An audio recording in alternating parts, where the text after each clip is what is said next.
L'ennobliment de teixits.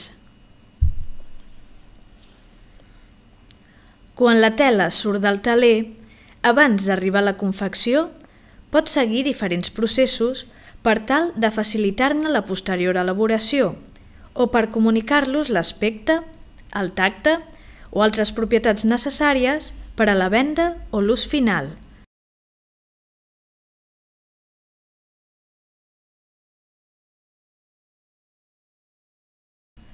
Els principals processos d'ennobliment del teixit de punt són l'emblanquiment, el tint, l'estampat i l'apelfat.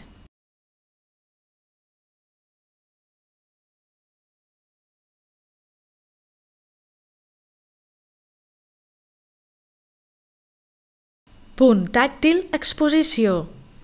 La perxa de cardots.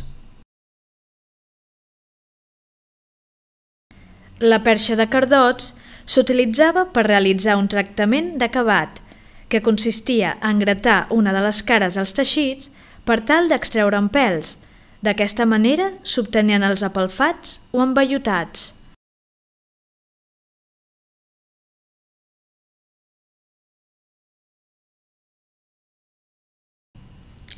Fins entrat al segle XX, el gratatge es feia mitjançant les punxes dels cards-borrals, anomenats popularment cardots.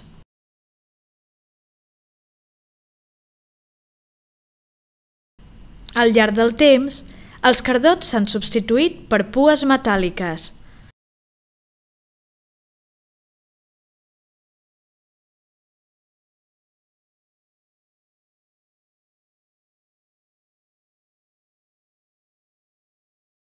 Els productes apelfats foren una de les especialitats més valorades de la producció de la ciutat de Mataró, especialment de la fàbrica Marfà.